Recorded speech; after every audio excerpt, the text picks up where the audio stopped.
तो देखिए, force and power में सबसे पहले हम लोग उसी कंसेप्ट पे वापस चलते हैं जहां से हमने चीजों को स्टार्ट किया था। हमारे पास एक रेक्टेंगुलर करंट लूप था, या रेक्टेंगुलर है ना, मेटेलिक लूप भी कह सकते हो। और इसको हम कुछ पोर्शन मैग्नेटिक फील्ड में रख करके, बाकी पोर्शन को मैग्नेटिक फील्ड से आउटसाइड में रख करके हम इसको है ना खींच रहे थे। लेकिन मैंने आप लोगों को समझाया था, जब हम इसको एक है ना वेलोसिटी से जब खींचने की कोशिश करेंगे, तो हमको यहाँ पे एक फोर्स एक्सपीरियंस होता था, जो फोर्स जो एक्चुअली इस बॉडी को है ना मूव, है ना, जो फोर्स था वो एक्चुअली इस बॉडी के मोशन को रेजिस्ट करता था। तो मैंने उस वक्त आपको समझाया था, ये इन अकॉर्डेंस विद लेंजस लॉ था, है ना, जिसमें जो लेंज का जो स्टेटमेंट था कि जो फ्लक्स का चेंज था, उस फ्लक्स के चेंज को वो क्या करता था, अपोज करता था। अब फ्लक्स का चेंज जो था वो मे बी इंक्रीजिंग हो या मे बी डिक्रीजिंग। अगर डिक्रीज हो रहा है फ्लक्स, तो फिर आपका फ्लक्स का चेंज को वो एनहेंस करने की कोशिश करता था। अगर इंक्रीज कर रहा था तो फ्लक्स के चेंज को अपोज करता था, है ना। ये सारे इफेक्ट देखे थे और उसके अकॉर्डिंग इंड्यूस्ड करंट। तो यहाँ पर फिर उसी के अकॉर्डिंग पहले तो ये चीज आप एनालाइज कर लीजिए।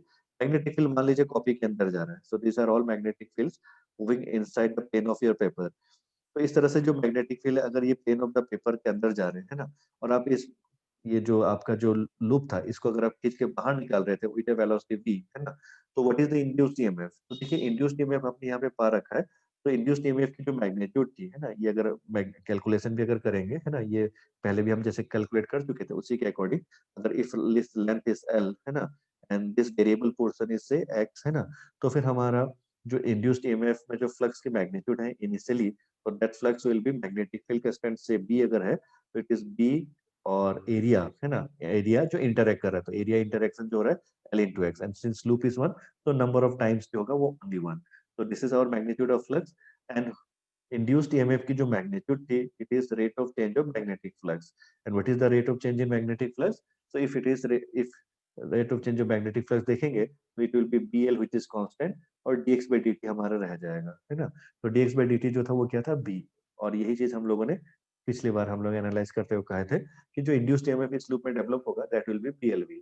और उसके बाद फिर हमने कहा था कि लेंजेस लॉ के अकॉर्डिंग अगर हम इसमें इंड्यूस्ड करंट देखेंगे, तो हम ये बोल रहे थे, since this flux is decreasing, है ना, क्योंकि जो एक्स है वो डिक्रीज हो रहा है, या एल एक्स जो एरिया था वो डिक्रीज हो रहा था। तो एल एक्स अगर डिक्रीज हो रहा है, तो because there is a decrease in magnetic flux, है ना, तो to increase this flux we need to increase the magnetic field, है ना, स्ट्रेंथ ऑफ मैग्नेटिक फील्ड, या इंक्रीज, या to move our flux from its lowest या lowering value to its inertial value, है ना, एक्चुअल इनर्शियल वैल्यू में वापस ले जाने के लिए हम इसको ये बोल सकते हैं कि भाई हमारा जो एल एक्स है, अगर ये डिक्रीज हो रहा है, तो बी को हम इंक्रीज कराते हैं। और बी को हम इंक्रीज कराने के लिए क्या कर सकते हैं, हम बोलेंगे यहाँ पर कि भाई हमारा जो इंड्यूस करंट है, उस इंड्यूस करंट का डायरेक्शन अगर क्या हो जाए, क्लॉकवाइज हो जाए। क्योंकि इंड्यूस करंट का डायरेक्शन अगर क्लॉकवाइज हो जाता था, तो हमारा इंड्यूस करंट क्लॉकवाइज होने पर इसकी जो मैग्नेटिक फील्ड है वो भी तुम्हारा जो है एक्चुअल मैग्नेटिक फील्ड या आउटसाइड मैग्नेटिक फील्ड के अलोंग हो जाएगा। तो इस रीजन में जो मैग्नेटिक फील्ड बनेगा, दैट विल, है ना, both add up and this B will increase, and hence the total flux about this portion will increase, है ना। तो एक तरफ एरिया डिक्रीज हो रहा था, बट बी को हम इंक्रीज करा करके, इफेक्टिव बी की वैल्यू को इंक्रीज करा करके हमने फ्लक्स को वापस एनहेंस किया, या अपने इनर्शियल वैल्यू पे या इनिशियल वैल्यू पे हम लेके आए थे। इस तरह से हमने क्या किया था, यहाँ पे इंड्यूस करंट का डायरेक्शन एनालाइज किया था। तो ये जो इंड्यूस करंट का डायरेक्शन था वो यहाँ से लेकर यहाँ तक का था, बट यहाँ पर जो था वो बिकॉज ऑफ लॉरेंस फोर्स जो है मूव कर रहा था, ये आपने देखा था, है ना। तो इस तरह से हमने इंड्यूस करंट का डायरेक्शन भी पता कर लिया था। अब देखो, अगर इंड्यूस करंट का डायरेक्शन हमने पता कर लिया है ना, तो बताइए, मैं यहाँ पर अगर v स्पीड से इस बॉडी को खींच रहा हूँ, है ना, how much force I should, है ना, अप्लाई, है ना। तो देखिए, ये फोर्स कितना अप्लाई करना पड़ेगा। तो ये फोर्स अप्लाई हम जो कर रहे थे, लेकिन ये फोर्स के कारण अगर मेरा बॉडी कांस्टेंट वेलोसिटी से मूव कर रहा है, तो न्यूटन के मैकेनिक्स में चले जाइए। और मैकेनिक्स में हम लोगों ने ये ऑलरेडी पढ़ रखा है, अगर फर्स्ट लॉ में, है ना, अगर बॉडी का स्पीड अगर कांस्टेंट है, दैट इंप्लाइज कि नेट फोर्स जीरो होनी चाहिए, या फिर हमारा जो है मतलब हमारा जो टोटल फोर्स है, नेट फोर्स हमारा जीरो होना चाहिए, या कोई फोर्स ही ना हो, है ना। तो यहाँ पर अगर देखा जाए तो फोर्स है, तो लेफ्ट साइड में अगर कोई फोर्स है, this is our external force, है ना, तो देयर मस्ट बी सम, है ना, another force which is resisting this external force, and that resisting जो एक्सटर्नल फोर्स है वो कुछ नहीं है, वो लॉरेंस फोर्स ही है। It is F magnetic. ये एफ मैग्नेटिक कैसे हो रहा है, यहाँ पर आप देखिए, अगर ये जो लूप है इसमें अगर आई करंट फ्लो कर रहा था, है ना, इन क्लॉकवाइज डायरेक्शन, तो यहाँ पर भी एक आई करंट जो है ये ऊपर की तरफ जा रहा है। और इस डायरेक्शन में अगर ऊपर की तरफ अगर आई करंट फ्लो कर रहा होगा, तो इस पोर्शन को एक मैग्नेटिक लॉरेंस फोर्स मिलेगा, है ना, इस डायरेक्शन में। लेफ्ट साइड में दिख रहा है क्या सबको? चलिए कैलकुलेट करते हैं। मैग्नेटिक लॉरेंस फोर्स, है ना, जो है एफ बी, है ना, अगर हम ये कैलकुलेट करते हैं, तो its magnitude is I L cross B, हम पहले से पढ़ चुके हैं। तो I is the current in the loop, है ना, आई, लेंथ इस पोर्शन का एल, है ना, and magnetic field is B, है ना, and what is the angle between L and B, what is the angle between L and B, है ना। तो आई एल क्रॉस बी जो होता था, आई एल क्रॉस बी जो होता था, इसमें एल क्रॉस बी में, है ना, आपका एल बी साइन थीटा, तो एल वेक्टर और बी वेक्टर को देखिए, है ना, तो एल वेक्टर जो था ये ऊपर की तरफ है और बी वेक्टर अंदर की तरफ है, तो दोनों के बीच में एंगल कितना हुआ, 90 डिग्री, तो साइन 90 डिग्री हुआ, है ना। तो एफ मैग्नेटिक जो है it is I L B, ये मैग्नीट्यूड हो गया, है ना। अब बताइए, अगर ये मैग्नेटिक फोर्स जो था, है ना, जो लेफ्ट साइड में ये लूप, बिकॉज इस लूप के इस जो लेफ्ट आर्म है इस पे मैग्नेटिक फोर्स अगर लेफ्ट साइड में मिल रहा है, तो ये ऑब्वियसली इस पूरे लूप के लिए ही होगा, है ना। इस पूरे लूप का लेफ्ट साइड में अगर मैग्नेटिक फोर्स एफ बी है जिसका मैग्नीट्यूड आई एल बी से, दिस इज इक्वेशन 1, तो राइट साइड में भी हम मिनिमम कितना फोर्स लगाएं ताकि ये जो बॉडी है विदाउट एक्सेलरेशन बी वेलोसिटी से ट्रांसलेट करे, है ना। विदाउट एक्सेलरेशन बी वेलोसिटी से अगर ट्रांसलेट करना है तो we know we should minimum apply the same magnitude of force, है ना, same magnitude of force which this loop is experiencing along left side. तो लेफ्ट साइड में अगर ये I L B force experience कर रहा है तो राइट साइड भी कम से कम मिनिमम हमको एफ एक्सटर्नल जो है उसकी मैग्नीट्यूड भी एफ बी के बराबर ही रखनी होगी, तभी ये क्या करेगा, एक कांस्टेंट वेलोसिटी से मूव करेगा, है ना। अच्छा, अगर एफ एक्सटर्नल की वैल्यू अगर हम बढ़ा देंगे तो क्या होगा, तो एफ एक्सटर्नल की वैल्यू अगर हम बढ़ा देंगे, इस वैल्यू से अगर बढ़ा देंगे, है ना, एफ बी से बढ़ा देंगे, तो there will be net force, और वो नेट फोर्स क्या करेगा, इस बॉडी को क्या करेगा, एक्सेलरेट करेगा, और अगर एक्सेलरेट करेगा तब आपका जो इंड्यूस्ड ईएमएफ का जो रिलेशन है वो इस तरह सिंपल नहीं रह जाएगा, because this value v is not constant, क्योंकि एक्सेलरेट अगर करता है तो वेलोसिटी v हर मोमेंट पे क्या होता रहेगा, चेंज होता रहेगा, तो हर वक्त इंड्यूस्ड ईएमएफ जो है वो टाइम डिपेंडेंट इंड्यूस्ड ईएमएफ हो जाएगा, है ना। ये चीज आप समझ पा रहे हो।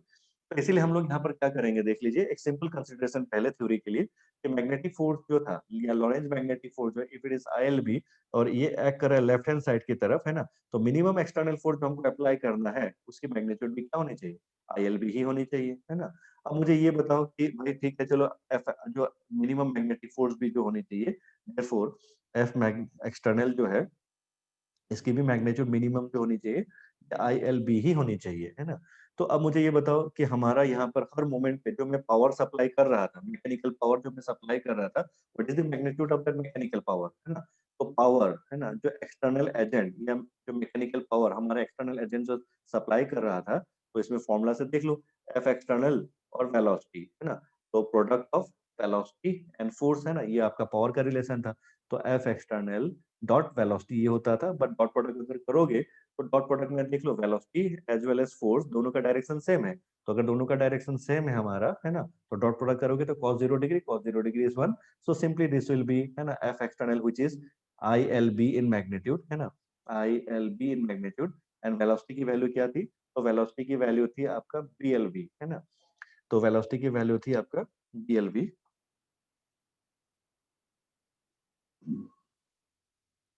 सॉरी, जो वेलोसिटी थी, है ना, I L B into v, ये आप रिप्रेजेंट करके अब यहाँ पे इसको छोड़ देते हैं थोड़ी देर के लिए, है ना।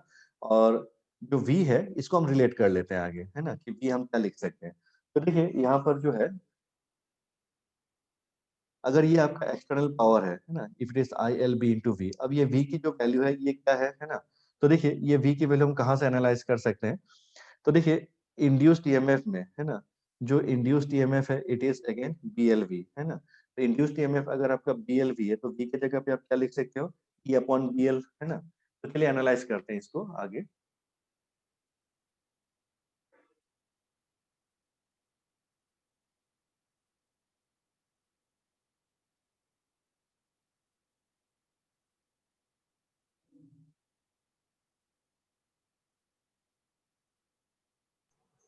Sir, your voice is not coming. एक सेकंड, मैं थोड़ा सा नेटवर्क चेक कर रहा था, एक Okay, student sir. Sound clear नहीं है और कुछ इश्यूज हो रहे हैं।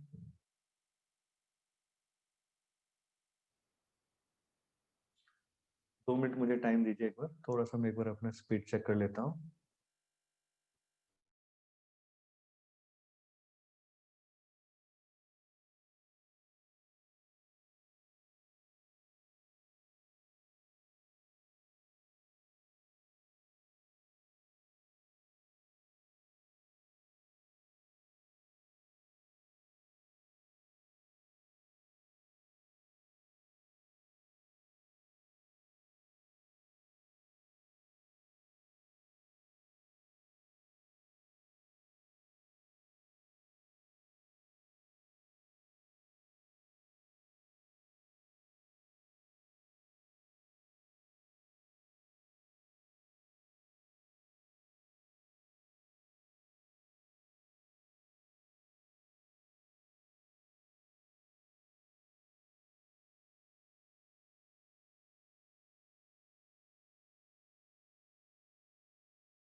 देवेश एक बार जरा सा साउंड की क्लैरिटी बताना देवेश। क्लियर है सर साउंड। और दूसरा मेरा जरा मूवमेंट देख के बताना, है ना, लैग कर रहा है क्या? एफ एक्सटर्नल डॉट वी, है ना, is equal to F external is I L B, है ना, डॉट प्रोडक्ट कर रहे हैं वेलोसिटी वेक्टर के साथ, है ना, तो into v and cos of 0 degree which is 1, तो power external will be I L B into v. Clear है? नो सर लैग नहीं कर रहा, लैग नहीं? क्लियर है। ठीक है, ठीक है। ये आयुषी थोड़ा सा आप एक बार अपने नेटवर्क को चेक कर लीजिए, है ना, दो तीन स्टूडेंट्स को प्रॉब्लम्स हो रहे थे अभी, है ना, तो Okay, मुझे sir. एक बार आप एक बार नेटवर्क जरा चेक कर लीजिए, है ना। और मैंने अभी स्पीड ट्राई किया है, स्पीड मेरा ठीक है, 2 Mbps का अपलोड दिखा रहा है मुझे, तो इतना 1 Mbps सफिशिएंट रहता है, तो 2 Mbps का अपलोड स्पीड मुझे दिखा रहा है और डाउनलोड स्पीड तो ठीक ठाक ही है। Sir, एक बार मैं लीव करके फिर हाँ कनेक्ट करती हूँ sir. ठीक है, लीव करके फिर से एक बार कनेक्ट कर लीजिए, मैं आपको ऑन फिर से ऐड कर लूंगा। Okay, sir.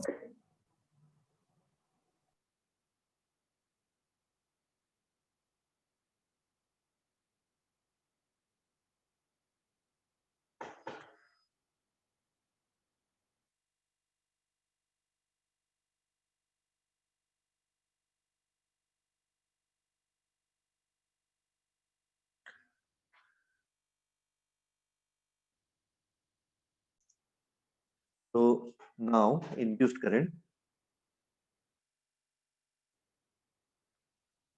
करंट आई, है ना, ये जो वैल्यू है ना, इसको हम क्या लिख सकते हैं? तो induced current I will be, है ना, इंड्यूस्ड ईएमएफ की magnitude whole divided by resistance, ये हम ओम्स लॉ से रिप्रेजेंट कर सकते हैं ना। तो इंड्यूस्ड ईएमएफ की मैग्नीट्यूड डिवाइडेड बाय आर, तो व्हाट इज इंड्यूस्ड ईएमएफ? तो इंड्यूस्ड ईएमएफ इज बीएलवी, है ना, सो बीएलवी अपॉन आर, ये आपकी वैल्यू है ना। तो देख लीजिए यहाँ जो एक्सटर्नल पावर जो अभी हमने रिप्रेजेंट किया था, तो external power is equal to, है ना, एफ एक्सटर्नल डॉट वेलोसिटी, और एफ एक्सटर्नल की जगह पे हमने अभी भी रिप्रेजेंट किया आई एल बी, है ना, and velocity is v and dot product में cos 0 डिग्री व्हिच इज 1, है ना। और यहाँ पे जो i की जो वैल्यू है अगर हम इससे रिप्रेजेंट कर दे, है ना, bl v b r, है ना, या जैसे थोड़ी देर पहले के कुछ भी टर्म को रिप्लेस कर सकते हो, प्रॉब्लम सॉल्विंग वो हम आगे देखेंगे। तो फिलहाल अगर हम i के जगह पे अगर हम अपना bl v by r अगर रिप्रेजेंट कर दे, तो i के जगह पे bl v अपॉन r, है ना, और l b v, है ना, तो l b v, तो l, है ना, b एंड v, ये फिर से रिपीट हो रहा है, यानी कि this will be L square, है ना, बी स्क्वायर और एक वी स्क्वायर, ये आ गया। तो देयरफॉर आपका जो एक्सटर्नल पावर है उसकी मैग्नीट्यूड जो आप पा रहे हो, it is how much? B square L square B square by R, है ना। That's it, this is our second equation. लेकिन ये क्या था जो आपने एक्सटर्नल पावर मतलब आप जो डिलीवर कर रहे थे, आप देखिए आप इसको मैकेनिकल फोर्स से खींच रहे हो, एफ एक्सटर्नल क्या चीज है आपका? एक मैकेनिकल फोर्स है ना, या आपका एक्सटर्नल एजेंट का फोर्स है। एक्सटर्नल एजेंट अगर इसको खींच रहा था, है ना, and before because of this force अगर जो लूप था ये कांस्टेंट स्पीड v में मूव कर रहा था, तो what is the external power developed, है ना, या external power delivered by the agent? तो external power delivered by the agent will be, है ना, p एक्सटर्नल, और p एक्सटर्नल विल बी, है ना, एफ एक्सटर्नल डॉट वेलोसिटी, है ना। और यहाँ पे since velocity and external force का सेम डायरेक्शन था, तो कॉस डॉट प्रोडक्ट करेंगे, तो डॉट प्रोडक्ट में cos 0 degree will be 1, so the value will be only I L B into v, है ना, यही रह जाएगा। और आई की वैल्यू हमने यहाँ निकाल रखी है पहले से, it will be B L v by R, तो B L v by R replace कर दिया, है ना, और बाकी टर्म्स मल्टीप्लाई करके, है ना, हमने चेक कर लिया, तो ये B square L square v square by R, ये हमको फॉर्म मिल रहा है ना। अब देखिए ये जो है in accordance with Lenz's law है कि नहीं, चलो चेक करते हैं। अगर हमारा जो रेजिस्टेंस था पूरे लूप का अगर R है ना, तो रेजिस्टेंस से जब I करंट पास करेगा तो हीट भी तो डेवलप होगा, है ना। तो रेजिस्टेंस से अगर I करंट पास करेगा तो हीट डेवलप होगा, तो how much heat will develop across the resistance? तो that is I square RT, या DH is equal to I square RT, है ना, तो ये तो हीट हो गया। तो how much is the power delivered, है ना, how much power dissipated across the register, है ना, तो that will be DH upon dt, तो DH अपॉन dt क्या था? I स्क्वायर R, है ना। तो चलिए I स्क्वायर R करके देख लेते हैं, है ना। सो नाउ, है ना, पावर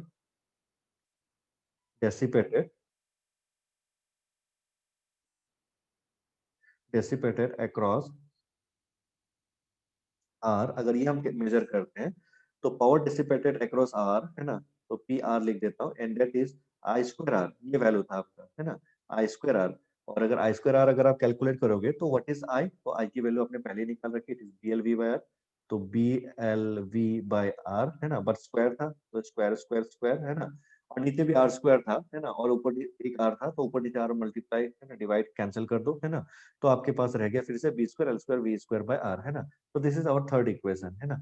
और ये थर्ड और सेकंड इक्वेशन को अगर आप कंपेयर करते हो, इसमें क्या पा रहे हो आप, इसमें ये पा रहे हो कि जब जब मतलब जब आप आपका जो एक्सटर्नल एजेंट है अगर इतना पावर डिलीवर कर रहा है, तो वो उतना पावर जो वो कहीं पे स्टोर नहीं हो जा रहा है ना, जैसे कैपेसिटर वगैरह में अगर एनर्जी स्टोर हो जाता था, Hello. हाँ Hello, sir. Good evening, sir. Sir, I want to leave the meeting because sir मेरे यहाँ पे सर वो गेस्ट आ गए हैं दादाजी से मिलने कुछ लोग, तो इस वजह से मैं लीव कर रही हूँ. चलिए ठीक है, Okay, sir. Thank you, sir. हाँ थैंक यू। तो देखिए यहाँ पर, है ना, पावर डिसिपेटेड अक्रॉस आर जो है, अगर हम ये मेजर करते हैं, है ना, तो ये वैल्यू आपका देख लीजिए, है ना। तो पावर डिसिपेटेड अक्रॉस आर जो था, है ना, पी आर, तो this is equal to I square R, है ना। और अगर आई स्क्वायर आर अगर हम मेजर करते हैं, तो दिस विल बी, है ना, B square L square v square upon R square, है ना, इनटू आर। तो आर और ऊपर नीचे कट गया, तो B square L square v square by R. तो इससे ये दोनों वैल्यू अगर सिमिलर है, तो इससे हमको क्या पता चल रहा है, तो इससे हमको ये पता चल रहा है कि भाई हमारा जो एक्सटर्नल फोर्स है ना, और जो वेलोसिटी है, मतलब एक्सटर्नल फोर्स जो पावर डिलीवर कर रहा था, वो और कहीं डिसिपेट नहीं हो रहा है ना। मतलब हमने अगर एक्सटर्नल पावर हमने अगर कुछ एक्सटर्नल पावर डिलीवर किया है सिस्टम को, तो वो in the form of heat हमको कहाँ से मिल रहा था, रेजिस्टेंस के थ्रू से निकल रहा था, है ना। तो इसी तरह से ये जो लेंस था, इसका यही कंसेप्ट था कि हमारा जो यहाँ पे जो एनर्जी कंजर्वेशन का जो कंसेप्ट लेंस ने हमको समझाया था, तो इसी प्रकार से था कि हम जो एक्सटर्नल वर्क यहाँ पे कर रहे हैं, है ना, external work per unit time, है ना, यानी कि पावर जो हम डिलीवर कर रहे हैं, वो यहीं पर जो है कन्वर्ट होकर के किस फॉर्म में आ रहा था, इलेक्ट्रिकल एनर्जी के फॉर्म में कन्वर्ट हो रहा था। तो ये आइडिया जो है आपका जो है ना, पावर का जो अभी हम देखें, तो इसमें ये फोर्स एंड पावर, ये बोथ आपका लेंज लॉ के कंजर्वेशन ऑफ एनर्जी को भी फुलफिल करता है, एज वेल एज जो है आपका जो एक पावर जो है इंस्टेंटेनियस पावर का जो रिलेशन है, ये भी आपको देता है। तो ये तो यहाँ पर आपका जो बेसिक था, है ना, कि किस तरह से आप